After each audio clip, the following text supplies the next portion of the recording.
Ce qui n'était au départ qu'un débat sur les droits d'auteur autour d'une chanson interprétée par Rab Hasma s'est progressivement transformé en une polémique publique d'une rare intensité. Au fil des publications, des réponses, des contre-réponses, l'affaire a quitté la scène artistique pour s'approcher désormais des tribunaux.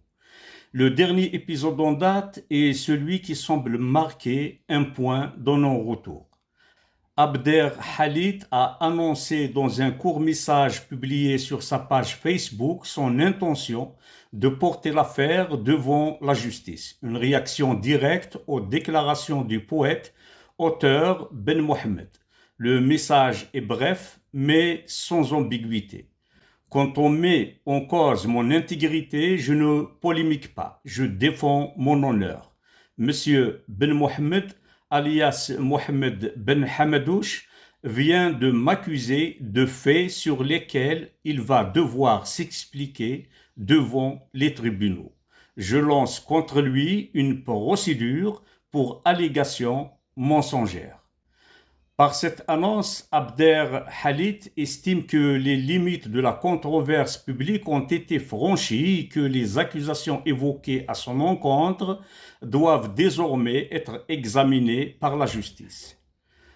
Pour comprendre comment cette affaire a pris une telle ampleur, il faut revenir quelques semaines en arrière. Tout commence lorsque Ben Mohamed découvre l'existence de la chanson Adrouhar enregistrée, produite et diffusée par le chanteur Rab Hasma en 2022. L'auteur affirme alors être le véritable créateur du texte utilisé dans cette œuvre. 4 années après sa diffusion, il réclame publiquement la reconnaissance de sa paternité intellectuelle.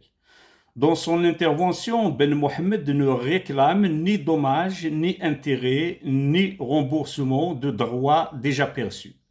Il demande essentiellement le respect de ses droits d'auteur ainsi que le retrait de la chanson des circuits de diffusion et des organismes chargés de la gestion des droits. Cette revendication provoque de nombreuses réactions dans le milieu culturel kabyle. Parmi elles figure celle d'Abder Khalid qui décide de répondre en mettant en cause à son tour la position de Ben Mohamed sur une autre affaire liée au patrimoine musical kabyle. Dans une publication particulièrement remarquée, Abder Khalid écrit je prends au mot Monsieur Ben Mohamed et l'invite publiquement à s'approcher de la SACEM pour restituer à son auteur, en l'occurrence Shrifa, la chanson Azwaw qu'il s'est appropriée indûment. De grâce, ne me dites pas que la chanson appartient au patrimoine kabyle ancien, car combien même c'est le cas, de quel droit l'on s'autorise à s'approprier depuis plus de 40 ans un patrimoine collectif commun.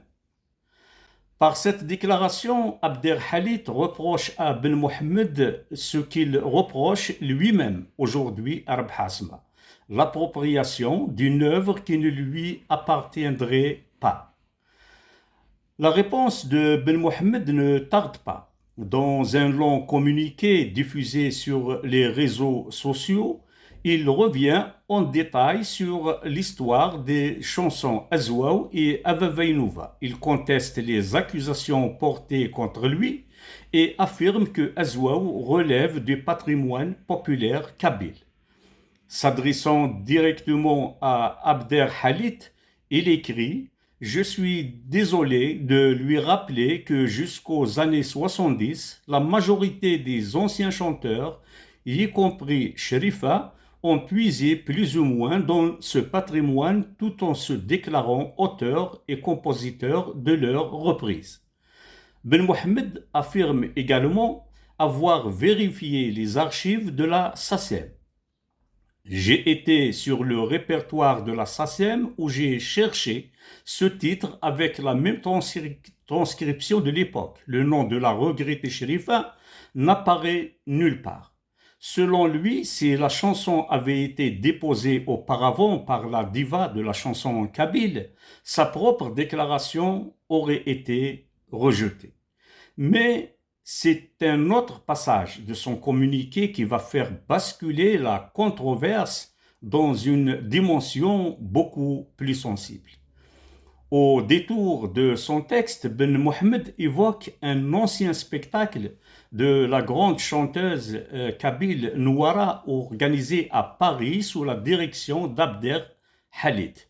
Il écrit: la chanteuse Nouara, lors de son dernier spectacle à Paris sous sa direction, m'a demandé, quelques mois après, d'intervenir auprès de lui pour payer le cachet de cette prestation. Puis il poursuit: quand j'ai transmis la requête de Nouara à Abder Khalid, il m'a répondu qu'il était en train de réunir la somme due pour la lui envoyer. Et ajoute, ce qui signifie tout de même qu'il avait dépensé indûment les sommes dues à Nouara. Quelques lignes plus loin, Ben Mohamed reconnaît cependant ne pas connaître l'issue finale de cette affaire. Je ne sais toujours pas s'il s'est libéré ou non de cette créance, mais il insiste sur le fait que selon lui, le cachet aurait dû être versé immédiatement après le spectacle. Cette évocation d'un possible retard de paiement ou d'une utilisation temporaire de sommes destinées à l'artiste est précisément le passage qui semble avoir provoqué la réaction judiciaire d'Abder Khalid. Car même si Ben Mohamed ne l'accuse pas explicitement d'un détournement, ses propos laissent entendre que Nouara aurait pu ne pas avoir perçu son cachet dans les délais prévus. Pour Abder Khalid, cette présentation des faits constitue une atteinte à son honneur et à son intégrité, d'où sa décision de saisir la justice. L'affaire est désormais devenue bien plus qu'un débat sur la propriété intellectuelle. À l'origine, la question portait sur les droits d'auteur revendiqués par Ben Mohamed concernant une chanson interprétée par Reb Hasma. Ensuite, la discussion s'est déplacée vers le statut patrimonial ou non de la chanson Azwa et le rôle de Sherifa dans sa transmission. Enfin, le débat a débordé vers la gestion financière d'un spectacle impliquant la chanteuse Nouara. Trois artistes majeurs de la chanson kabyle, Sherifa, Idir et Nouara, se retrouvent ainsi indirectement au cœur d'une controverse qui oppose aujourd'hui deux figures connues du monde culturel. Désormais, la question n'est plus seulement de savoir qui détient les droits sur une chanson ou comment doit être préservé le patrimoine musical kabyle. La justice pourrait être appelée à déterminer si les déclarations de Ben Mohamed relèvent du témoignage, de l'opinion ou constituent effectivement des allégations mensongères portant atteinte à l'honneur d'Abder Khalid.